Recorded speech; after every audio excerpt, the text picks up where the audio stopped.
What's going on, everybody? Super Saiyan Paul here, back again with another Dragon Ball Super discussion. Real quick, guys, though, check out this meme that I saw here on the internet. They stole the man's fanny pack!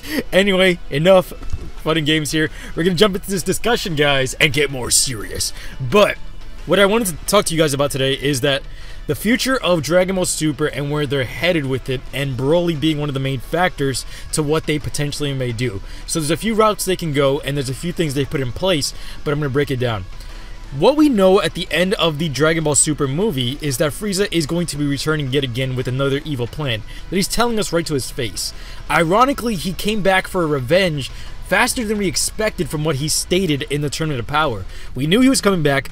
Nobody expected at first for him to be back this fast. Like, literally, the turn power's over, and now Frieza's back. It's not like that. We expected it to be much later on, for him to stab Goku in the back somehow, somewhere, and rebuild a bigger army. But, I mean, technically, once you find a Broly, that is an army. He is basically the Hulk of the team. But Frieza mentioned that he's going to find a way to get Broly under his control once Broly is calmed down. And this goes back to the video I made on Broly's biggest weakness right now. Physically, this is an incredibly strong warrior, and there's almost nothing that can stop him. Unless you start breaking out the end-all, be-all of all tactics like Gogeta, MUI, Beerus, everybody out there. Beerus could still get his butt whooped, but still, all the high-tier things to take him down. Frieza is going to figure out that Chile's with him. Frieza's going to figure out that somehow he has a love interest, because Frieza knows more than anyone how to trigger these Saiyans. He triggered Goku by killing Krillin. Not only did he do that, Frieza also figured out that Paragus was the key in order to awaken Broly's true form. And that's where he decided to kill Paragus in a very gag-like funny way. For most of the audience, at least, including myself, I was just like, what? But he kills Paragus, and then that's what triggers Broly into going legendary Super Saiyan state. And from this moment on, this is where Frieza realized, hey, you can control this being. And I think that's what he's thinking at the end of the movie. There's ways to control these Saiyans, and it's through their loved ones. It's through their emotions. And this is where Broly has created the biggest weakness of all. He has fallen. Well, it seems as though they're leading in this direction, but he's falling for Chile. He's friends with Chile and Lenmo, or Lemon, whatever you guys want to say. But he's friends with them now, much closer than he was with Paragus, I would say, or down the line they will be, because these guys actually care for him, and that's something that Broly never really felt. Paragus did care in a way, but it's a different type of way. It's more of a revenge type of, let me protect my son so I can get revenge for our own sakes later down the line type of thing. But he used him as a pawn. He used him as a slave. He was nothing more than a tool. Paragus was a piece of crap until the very end. Now, mind you, despite all that, I mean, Broly did spend 40 years with the guy, stranded on a planet. They devoured Beat again, and then all of a sudden he's killed.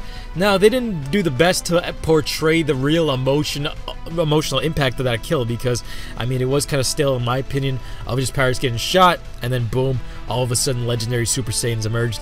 But it's going to be something else. Let's say something happens to Chile, where she's kidnapped by Frieza, and he's taken her hostage, and then all of a sudden, Broly is the new pawn of Frieza for that reason. And interestingly enough, not only did they set this up for something even more iconic to go down, which is Goku telling Broly to call him Kakarot. Now, that's a nod towards the Saiyan lineage, Saiyan blood, and then also, that could also be a nod to the original Broly movie. What was the #1 line for Broly back in those movies? Kakarot. So, if Broly does return, and it's according to Frieza's plan, where he finds some way to control him, which could happen sooner than later, because this movie just kind of proved that it could happen. If he does, we might see an iconic Kakarot type of rampage, where he's going after Goku for this particular reason. Let's say they twisted it and made it seem as though, or framed Goku for the kidnapping or something happening to Chile. That's where Frieza has the win condition. They can also do something down the line with Broly's future regarding to Moro and some other fighters if he is truly on Goku's side. But for the most part, they seem like they're on good terms. However, that can be easily manipulated through a love interest. Broly's biggest weakness is her.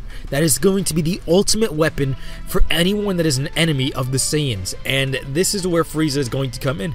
This is where Frieza is going to find a way to manipulate the situation, as always. Let me know what you guys think in the comment section below. Make sure if you guys have gotten this far in the video to smash that like button, subscribe, and turn on notifications. But what I wanted to ask you guys is, do you want to see Broly die? I feel like after this movie came out, they corrected a lot of Broly's flaws, and generally around every audience that I've seen, there's a few people that might hate Broly, but most people love Broly right now. He's one of the most loved characters, and if not some of the most fan favorites right now. Like literally, he's one of my fan favorites because of the fact that they did it so proper. There's some things I miss from the OG Broly, such as his origin story being a little bit more dark, and other things of his brutality, because I mean, he killed his own father back then. That one was more of a killing machine. There was no love or anything. If you took the old Broly and mixed him with this new Broly's powers, everything would be destroyed.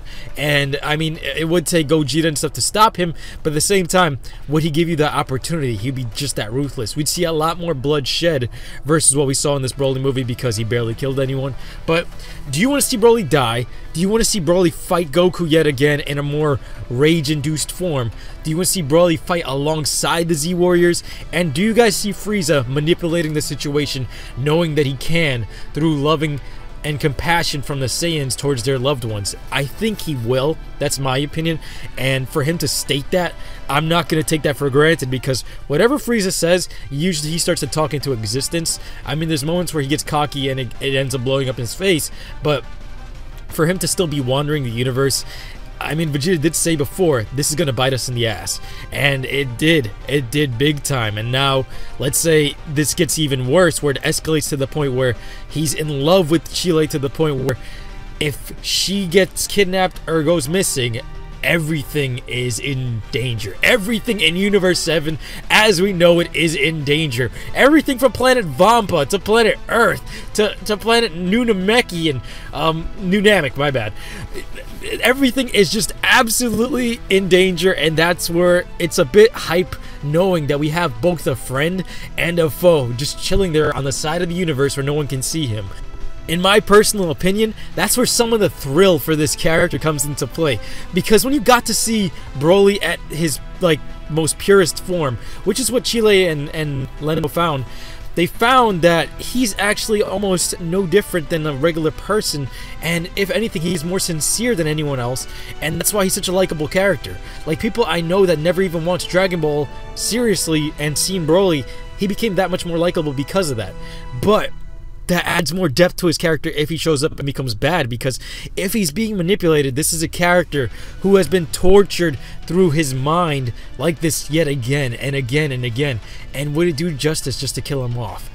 This is why I think, honestly, if I was to rank Broly right now, I mean, at the current state of affairs where Dragon Ball Super has left off, I gotta say, Broly and Goku are like tied. They're way up there for me because of how good they managed to do this, and the fact that if they do add this emotional connection and it gets severed, Broly becoming stronger and stronger with every fight may return and have a second coming where even more of iconic stuff is going to go down, and the Z Fighters are in some deep trouble. Because if we were to take Goku and put him in an isolated environment with Broly right now, where he couldn't reach Vegeta and he couldn't reach any form of assistance, in a 1 versus 1 fight, Goku could still be destroyed by Broly. And even in those moments of desperation, Ultra Instinct did not kick in, which I'm just name dropping, guys. I'm making another video on that soon enough, but make sure you guys check that out.